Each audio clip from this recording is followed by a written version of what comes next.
Attorney general ने कहा कि जस्टिस जमाल मंदोखेल बेंच से अलग हो चुके हैं। दूसरा नुक्ता यकम मार्च के फैसले के तनासब का है।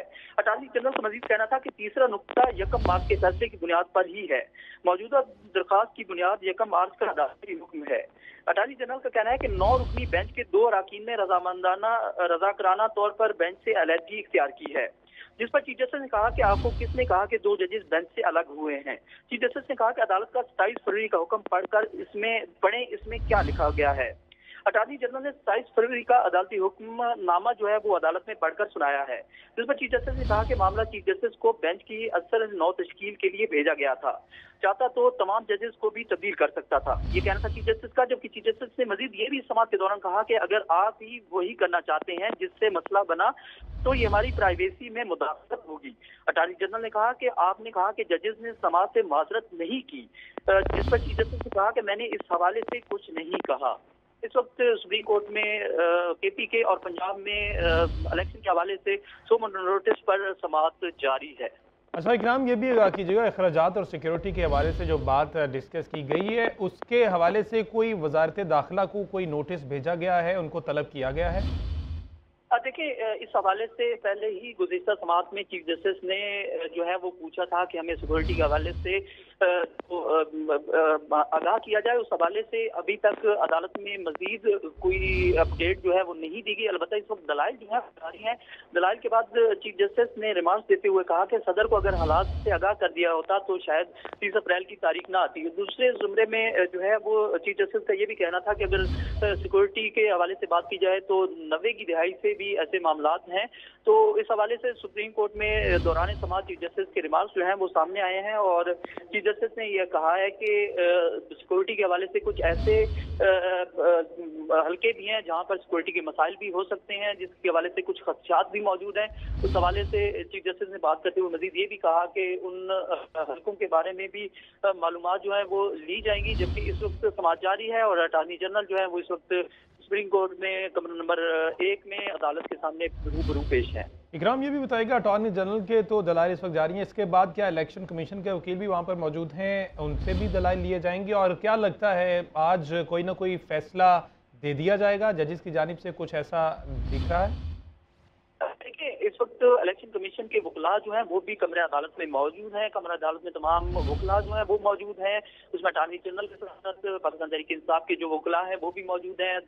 मुख्तलिफ पार्टीज के जो रहनुमा हैं वो भी कमरे अदालत में मौजूद हैं। जबकि जजेस की जानिब से देखें, केस निपटाने के हवाले से अगर मैं बात बताऊं तो कुछ अर्सा पहले जो समाअत हुई उसमें भी चीफ जस्टिस की जानिब से ये तासुर जो है वो जाहिर हुआ कि वो जल्द अज जल्द इस केस को निपटाना चाहते हैं। चीफ जस्टिस समाअत ने भी जिक्र किया था कि वो ये चाहते हैं कि क्योंकि वक्त बहुत कम है तो इस हवाले से फैसला है वो कर लिया जाएगा। और बेंच के तहलील होने की वजह से 2 दिनों का जो गैप है उस हवाले से भी चीफ जस्टिस इस चीज को देख रहे हैं। तो दूसरी जानिब चीफ जस्टिस ने ये भी कहा है कि हमारे पास इलेक्शन के हवाले से आइन में जो वक्त दिया गया है उस हवाले से हमारे पास वक्त बहुत कम है। इस हवाले से फैसला जो है वो करना है। तो बज़ाहिर तो यही लग रहा है कि जो फैसला है वो जल्द ही मुतवक्के है।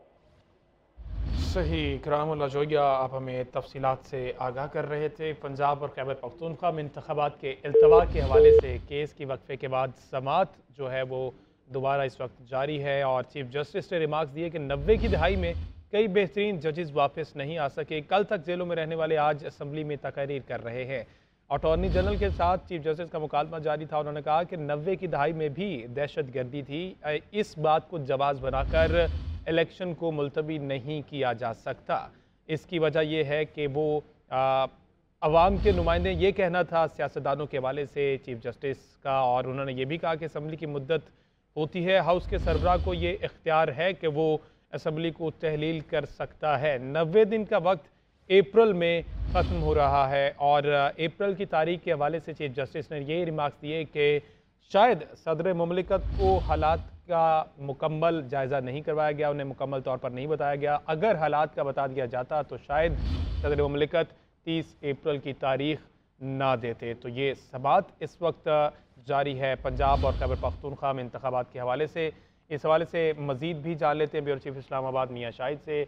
मियाँ शाहिद, बार बार 90 की दहाई का जिक्र किया जा रहा है, क्या दिमाग सामने आए, क्योंकि चीफ जस्टिस ने यही कहा कि दहशतगर्दी तब भी थी, सिर्फ इसको जवाब बनाकर मुलतवी नहीं किया जा सकता। तो इस पर अटॉर्नी जनरल के क्या दलाइल थे?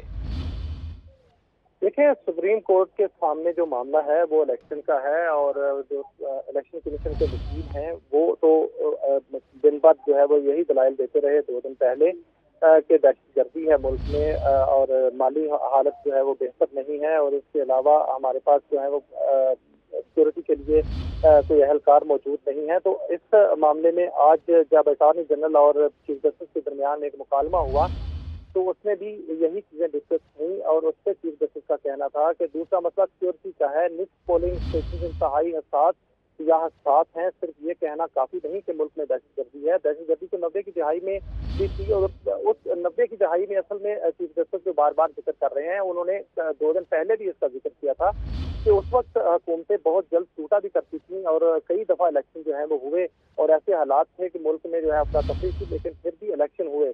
तो 90 की दहाई और में दहशतगर्दी भी हो रही थी। तो इस पर जो है वो बार बार जो है वो चीफ जस्टिस तवज्जो दिला रहे हैं।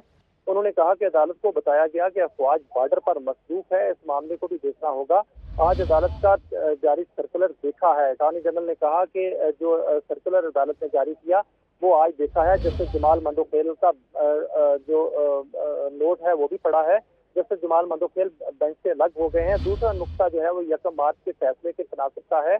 इस पर तीसरा नुक्ता 1 मार्च के फैसले की बुनियाद पर है। तो और अटॉर्नी जनरल ने मजीद कहा कि मौजूदा दरखास्त की बुनियाद 1 मार्च का अदालती हुक्म है, और 9 रुकनी बेंच के 2 अरकान ने रजाकाराना तौर पर बेंच से लैसी इख्तियार कर ली थी, जिस पर चीफ जस्टिस ने कहा कि आपको किसने कहा है कि 2 जजेस जो हैं वो बेंच से अलग हो गए हैं। अदालत का 27 फरवरी का हुक्म पढ़े, इसमें कहाँ लिखा है कि 2 जजेस जो हैं वो अलग हुए। तो अटॉर्नी जनरल ने 27 फरवरी का हुक्मनामा जो है वो पढ़कर सुनाया। उस पर चीफ जस्टिस ने कहा कि मामला चीफ जस्टिस को बेंच की अक्सर 9 तशकील के लिए भेजा गया था। चाहता तो तमाम जज तब्दील कर देता। अगर आप वही करना चाहते हैं जिससे जो मसला बना, तो ये हमारी प्राइवेसी में मुदाखलत होगी। आपने कहा कि जजेस ने समाज से माजरत नहीं की। तो इस पर चीफ जस्टिस ने मैंने इस हवाले से कुछ नहीं कहा, और चीफ जस्टिस ने कहा कि समाज रोकने वाला हुक्म हम जज पर आपस में जेर बहस लाएंगे। आप दर्जा हरारत कम करने की बात कर रहे हैं, हम तो तनकीद का जवाब भी नहीं दे रहे। जजेस की अंदरूनी गुफ्तगू अवाम में नहीं आनी चाहिए, और दर्जा हरारत कम करने वाली ऑप्शन पर नहीं आप रहें, और जल्द ही इस मामले को सुलझा देंगे। चीफ जस्टिस ने ये अहम रिमार्क दिए हैं। उन्होंने कहा है कि जल्द ही इस मामले को सुलझा देंगे, और इस मामले में जो है वो चीफ जस्टिस बार बार यही जो है वो तंबीह भी कर रहे हैं, और इस मामले को सामने ला रहे हैं कि जो इलेक्शन है वो 90 दिन में ही होना है। और उसमें ये चीफ जस्टिस ने कहा है कि समात रोकने वाला हुक्म हम जजेस पर आपस में जेर बहस लाएंगे, और आप दर्जा हरारत कम करने वाली बात कर रहे हैं, हम तो तनकीद का जवाब भी नहीं दे रहे। जजेस की अंदरूनी गुफ्तगू अवाम में नहीं आनी चाहिए, दर्जा हरारत कम करने वाली ऑप्शन पर ही रहें। जल्द ही इन मामलों को सुलझा लेंगे। पहले दिन फुल कोर्ट तश्कील देने की सलाह की थी, इस नुक्ते पर आप दलाइल जरूर दें। चीफ जस्टिस ने कहा कि फुल कोर्ट वाला मामला मेरे जहन में था। और इसमें अदालतों में बेंच बनाते वक्त बहुत कुछ जहन में रखना होता है। ठीक है मियां शाहिद, आप हमारे साथ ही रहिए।